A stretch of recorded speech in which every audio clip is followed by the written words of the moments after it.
Salut à tous, j'espère que vous allez bien. On est dimanche 2 décembre et là il est 11h04 et oui, et je ne suis toujours pas habillée.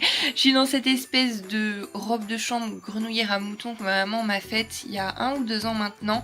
C'est en pilou, c'est juste tellement agréable, mais je vais me changer pour une tenue quand même cosy cocooning, parce que on est dimanche, sûrement un survêtement. Je me suis levée à 10h, finalement je vous disais qu'il n'y aurait pas de grasse matinée, mais j'étais juste complètement crevée apparemment, puisque je me suis levée assez tard et je sais pas ce qui se passe.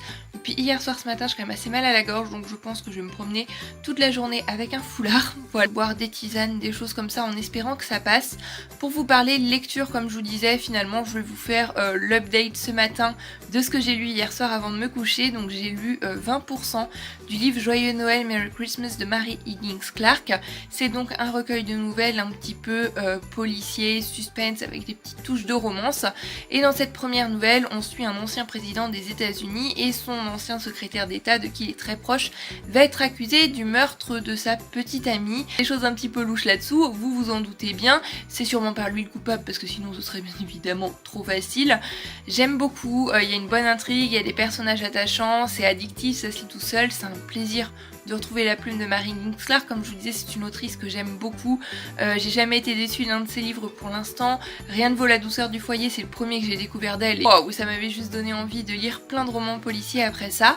Mais je vois pas dans ce recueil de nouvelles où est le côté Noël en fait. Pour l'instant, j'ai pas l'impression que ça se passe à Noël plus que ça, que Noël ait une importance dans cette histoire, donc j'espère que ça va venir quand même parce que au titre, à la couverture, moi je m'attendais à un livre de Noël, donc j'espère que Noël va arriver à un moment ou un autre.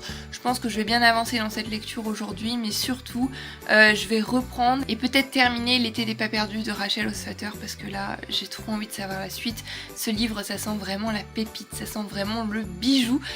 Pour l'instant, je viens juste de terminer mon petit déjeuner. Comme je vous l'ai dit, c'est dimanche, c'est mode lenteur activée.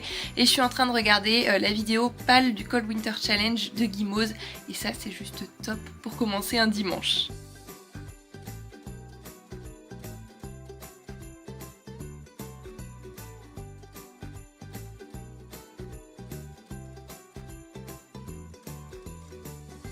J'ai choisi de partir sur celui-ci. Encore une fois, on est sur un thé de chez Compagnie Coloniale. C'est une marque de thé que j'aime vraiment beaucoup et j'adore leur thé de Noël. C'est un thé noir amande et cerise. Je crois que c'est l'un, si ce n'est mon thé de Noël préféré, vraiment. Quand il recommence à faire froid dehors, les jours pluvieux, c'est vraiment un thé doudou. Je l'adore. Après, en temps d'infusion, je laisse 4 minutes, pas plus. Je mets une minuterie parce que c'est arrivé que je laisse un petit peu trop longtemps. Je trouvais qu'il virait amer, c'était presque imbuvable pour moi. Et quand il est bien infusé, juste le temps qu'il faut, c'est top, c'est un délice, je l'adore. Voilà, la minuterie sonne la fin.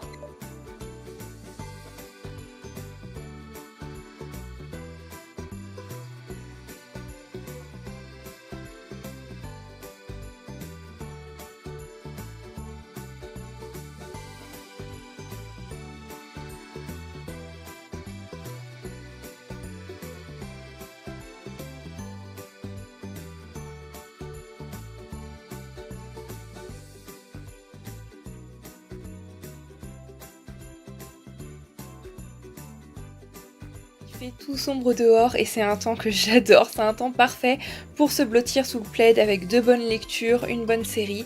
Je viens de terminer l'épisode de Something in the Rain et c'était tout aussi génial que d'habitude. On a une histoire d'amour pleine de tendresse et en même temps, à côté de ça, on a aussi des sujets importants qui sont abordés, notamment le harcèlement. En bref, encore une fois, j'ai passé un très très bon moment avec cet épisode. Je suis allée réchauffer le reste de thé qu'il y avait dans ma tasse, il n'y en a plus beaucoup, mais c'est vrai que quand je suis occupée à autre chose comme regarder une série ou quoi, j'ai tendance à boire mon thé assez lentement, donc il m'en reste un petit peu et je pense que je vais boire le reste pendant une petite heure de lecture. Je vais commencer par celui-ci, je vais bien avancer et peut-être le terminer avant de me plonger ce soir, je pense, dans la suite du recueil de nouvelles de Mary Higgins Clark et découvrir enfin le fin mot de cette histoire et savoir s'il y a un lien ou non finalement avec Noël dans tout ça.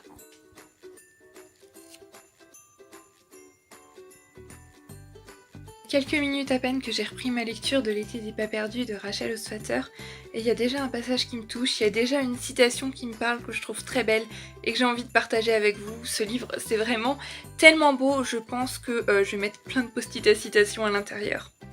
Ses yeux sont devenus vagues, comme s'il avait tiré le rideau. Qui est derrière ? Grégoire ou grand-père?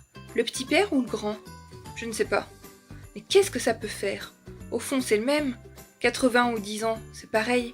On reste toujours l'enfant qu'on a été. Je trouve ça tellement beau, tellement bien dit et tellement vrai.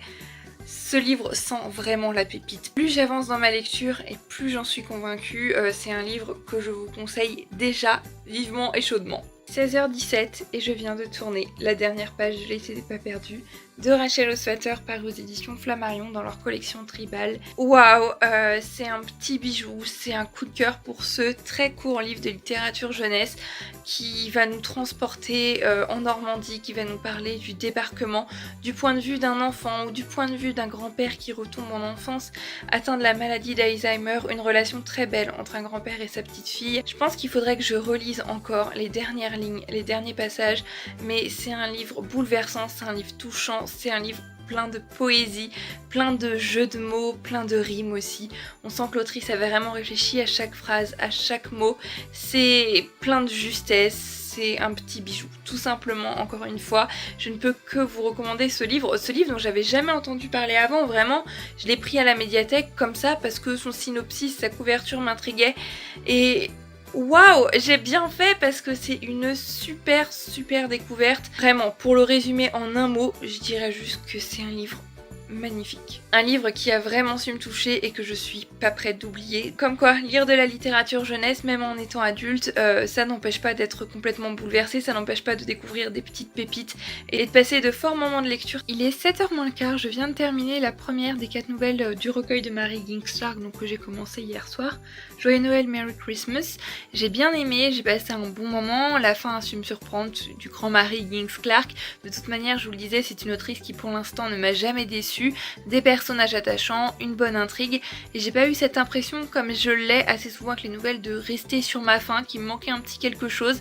C'était juste la longueur qu'il faut, et que je ne comprends toujours pas le lien entre cette nouvelle et Noël, le titre du livre, la couverture forcément. Après, ces 4 nouvelles ont un lien entre elles apparemment, puisque en commençant la deuxième, je m'en suis rendu compte, c'est qu'on retrouve les mêmes personnages, donc ça va, parce que au niveau des personnages, maintenant que je sais à peu près qui est lié avec qui, ça va être pratique pour partir à la découverte de celle d'après, mais j'espère que dans au moins une d'entre elles, on aura quand même une ambiance de Noël, parce que sinon, il y a quand même un petit problème de cohérence avec le titre et la couverture, mais ça n'empêche pas que ça reste du Mary Ginx-Clark, que c'est un plaisir, que je passe un bon moment, et qu'elle a encore su me surprendre avec la fin, et ça fait toujours plaisir.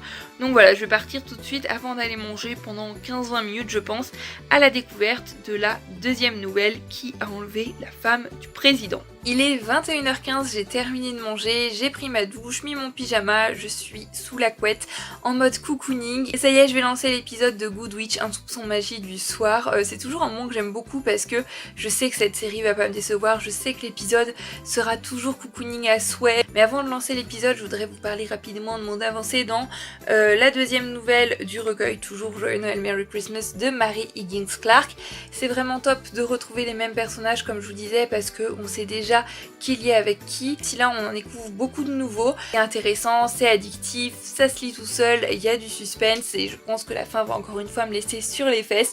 Donc pour l'instant je passe un bon moment de lecture avec ce petit recueil de nouvelles à suspense. C'est vraiment sympa, même si pour le moment dans cette deuxième nouvelle aussi, à part un petit moment où on fait comprendre qu'il neige, donc on en déduit que ça se passe en hiver, pas franchement de Noël. Et comme je voulais commencer mes lectures de Noël avec ce livre aussi en particulier, de ce côté là pour l'instant c'est un petit peu la déception, mais dans l'ensemble c'est quand même un bon moment. Sur ce, je vais arrêter de blablater puis je vais lancer tout de suite l'épisode de Good Witch. Je pense que mon avancée lecture de ce soir avant d'aller me coucher, on va faire comme aujourd'hui, je vous en parlerai demain matin, mais je vous dis à tout à l'heure parce que je pense que je vous retrouverai quand même une fois que j'aurai terminé l'épisode, en tous les cas au moins pour clore le bookmas d'aujourd'hui.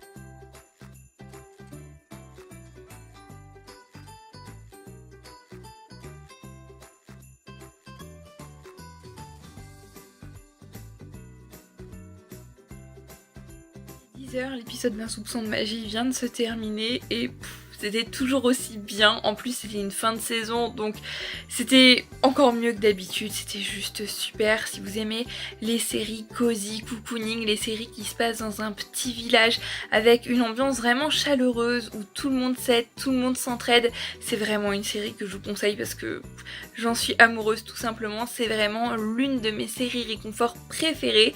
Sur ce, la journée se termine, je vais tranquillement avancer dans cette lecture-ci je pense, et puis après, eh bien, je vais aller me coucher tout simplement. J'espère que vous avez passé une très belle journée, je vous fais à tous plein de bisous. Comme d'habitude, je vous souhaite de très belles lectures et je vous dis à demain sur la chaîne Booktube pour un nouveau Bookmas. Prenez grand soin de vous, bye bye.